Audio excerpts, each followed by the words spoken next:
Popoy, tara labas ka, laro tayo nila budang. O sige, magpapaalam lang ako. Ma, laro ako sa labas.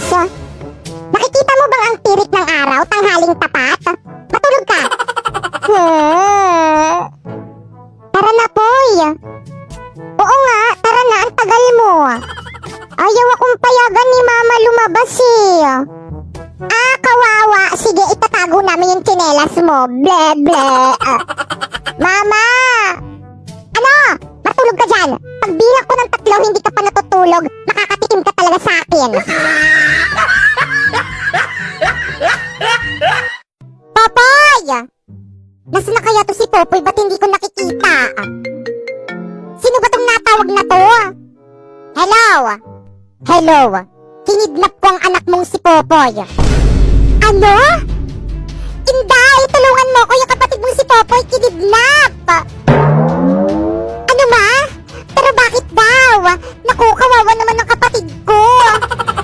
Hello? Ano ba kasing kailangan mo? Bakit mo kinidnap yung anak ko? Kailangan ko ng pera. Mama, tulungan mo ko. Please shut up. Manahimik ka dyan.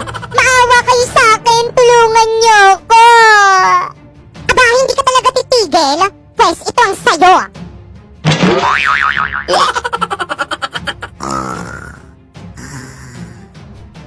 Hello? Hello?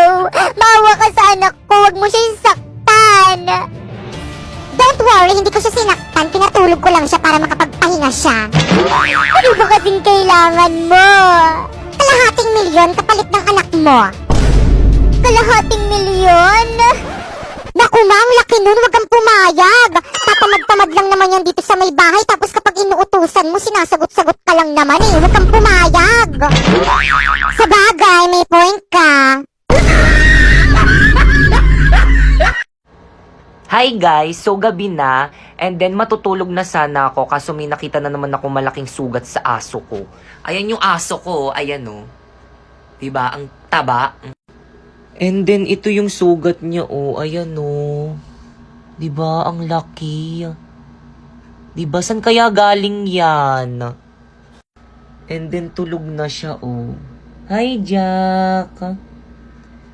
Tulog na siya.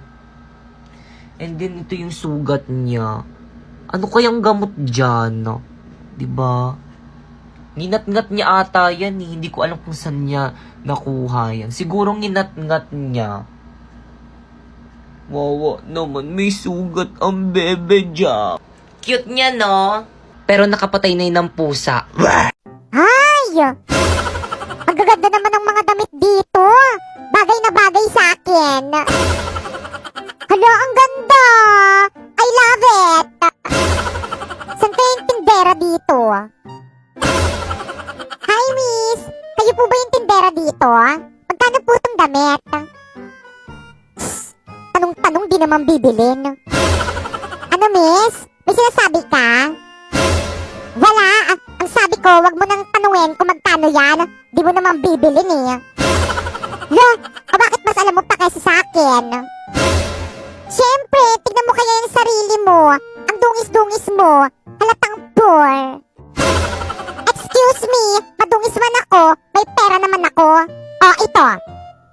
O, diba? Sabi ko sa'yo, mapera ako.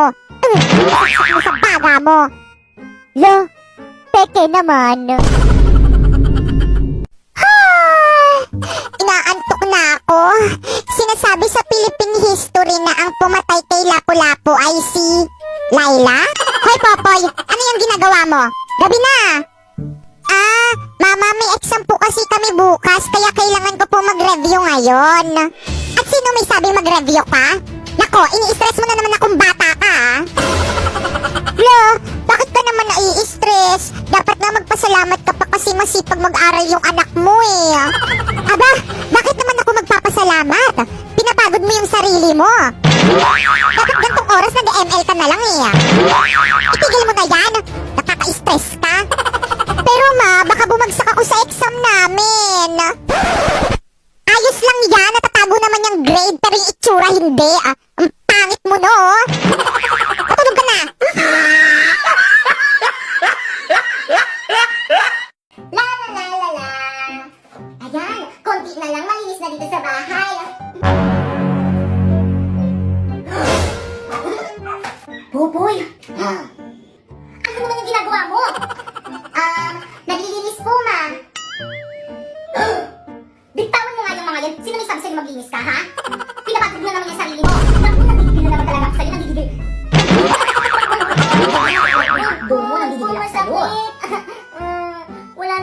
ako dito ginagawa sa bahay eh. Kaya maglilinis na lang po ako.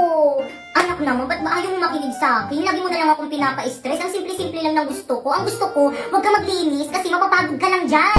Naku ma, hindi naman ako napapagod. At saka wala naman akong ginagawa dito sa bahay eh. Anak, huwag ka nang sumagot. Makinig ka na lang kay mama. Doon ka na lang sa kwarto mo. Humilata ka na lang doon. Hilata na naman. Napapagod na ako kakahilata eh. So guys, kasama natin ngayon si Bembem. So ang gagawin natin ngayon is magpapaiyak tayo ng pamangkin. Bembem. Ah! Bembem. Ah! Ba't di ka umiiyak? Iyak dapat. Uulit. 1, 2, 3, go. Dapat iyak, hindi to magbabiral pag di ka umiyak. Mama, ang tataas ng grades ko. Puro line of 9. 94 ang pinakamataas ko. Tignan mo. So, ano naman ngayon? Di naman makakain yan eh. Lo, di mo man lang ba ako bibigyan ng prize? Aba, bakit? Nagpapalaro ba ako? Mama, puro palakul po yung grade ko. Sorry po. Naku, Popoy, okay lang yan. Alam mo ba, nung nasa edad mo ako, 75 lang yung grades ko, pero masaya na ako. Talaga po, Mama? Oo, kaya. Kung ano lang yung kaya ng utak mo, okay na yun. Congrats, anak. Thank you, Mama. Pero Mama, may line of 9 naman po ako, kaso isa lang, 95. 95 ang pinakamataas na grade ni Popoy. Ang taas! Wow! Ang taas niyan, anak! Sinasabi ko na nga ba, mas magaling ka kasi sa ate mo. 95 ang pinakamataas mo, yung sa ate mo 94 lang. Patingin nga ako ng card mo. Homeroom? Tagu-taguan, maliwanag ang buwan. Saan kayo magtatago? Ako sa bahay na lang ako magtatago. Ako rin para hindi ako mahanap ni Popoy. La, bawal yun ah. Di naman niya malalaman eh. O sige na nga, sa bahay na lang rin ako. Umuwi na tayo. Di pa ako kumakain eh. O sige, bye-bye guys. See you tomorrow. Bye. Nandyan na ako. Nasa na kayo? A few hours later.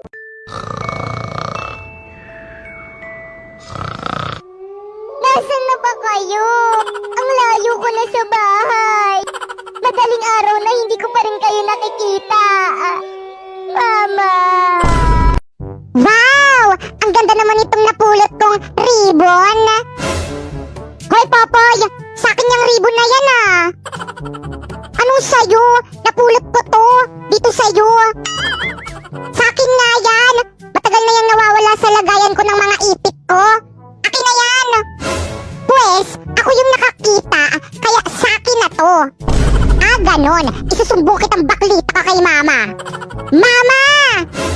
Ano na naman yan mga anak? Nag-aaway na naman kayo. Rinig na rinig kayo dito sa kusina. Si Popoy kasi, ayaw ibalik yung ipit ko. Hayaan mo na. Bunso naman yan. Pagbigyan mo na. See? Narinig mo? Kay Papa kita isusumbong. OMG, no! Sa'yo na, oh! Di naman maganda yan, eh. Tao po. Mare. O bakit malungkot ang beshi ko? Kasi hindi ka pa nagbabayad ng utang mo. Talaga ba? Magbayad ka naman. Hanggat hindi ka sinisingil, hindi ka talaga magbabayad, eh, no? Wala kang kusa. Hala, sorry na. Halika, pasok ka, magbabayad na ako. O sige, painom akong tubig, nauuhaw ako. Diyan, meron dyan sa kusina, kumuha ka na lang. San dito? Ay, ito okay na to. Sa wakas makakainom rin. Juice ba to? Ba't parang may lasa? Lasa na yun. Ay Lola, ano pong hinahanap nyo? Nakita mo ba yung lagayan ko ng pustiso? Ayaw po Lola, ayun po. Ininom mo? Mama, pupunta dito mamaya yung boyfriend ko dito sa may bahay at ipapakilala ko na siya sa'yo. Ano? May boyfriend ka na? Yes! old ka pa lang ah. Uso naman yun ngayon. Nako, ako nung nasa edad mo ako, paglalaro lang ng lato-lato yung alam ko, tapos ikaw may boyfriend ka na? Nako, hiwalayan mo yan. Pero ma, bakit? Sigurado ka bang tunay yung pagmamahal niyan sa'yo? Opo, sabi niya mamamatay daw siya kapag nawala ako. Sigurado ka?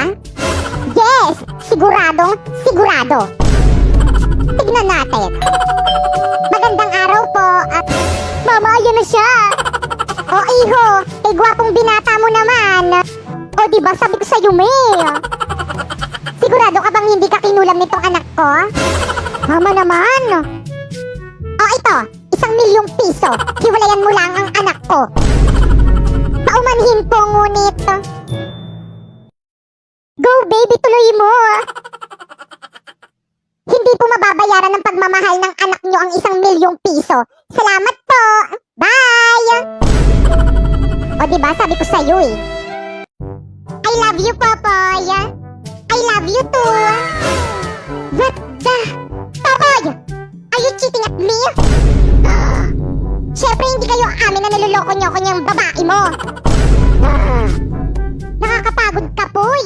Pero okay lang. Niloloko ka lang rin naman namin ng best friend mong sinapoy. Mas mahal ko siya kaysa sa'yo. Kapatid ko to. Ay, di mo naman kasi sinabi agad. Ay ate. Popoy, ayun ba yung teacher mo? Opo mo. Tara, halika bilisan mo. Ma'am Fernandez. Bakit malungkot ang beshi ko? Kasi binagsak mo yung anak ko. Nag-aaral naman yan na mabuti sa bahay eh. Talaga ba? Ano ba naman yan si ma'am? Nakakainis. Ang baba-baba magbigay ng grade. Bakit? Ilan ba yung binigay ng grade sa'yo? 95 lang. Lo? Ma'am, tignan mo tong mga grades ko sa'yo. Ang bababa. Paano ba naman kasi? Wala ka nang ginawa dito sa may school kung hindi sumayaw. Di ka na pumasok sa klase ko. Sumayaw ka na lang. Pero bakit sinapo yung taas ng grade? Mas matalino naman ako kaysa sa kanya. Siyempre, Pogi. Nurse, ang sakit po ng tiyan ko. O ito, ipahid mo dyan sa tiyan mo. Nurse, tawagin niyo na lang po yung parents ko. Tayong-tay na po kasi talaga ako eh. Ano? Ba't tayo mo tumayo sa CR? Ang baho po kasi ng CR niyo dito sa may school eh. Nurse, ang sakit po ng ulo ko. O sige, maiga ka na lang muna dyan sa may kama. Ay, sa wakas may exempted rin sa quiz. Ma'am, dito po ako mahihiga. Ma'am, tulong, naputol po yung kamay ni Popoy. Ay, hala, ang harot nyo kasi. O ito, idikit nyo. Scotch tape? Nasaan na yung naputol na kamay? Ay, nakalimutan po sa classroom. Kailangan pa po ba yun?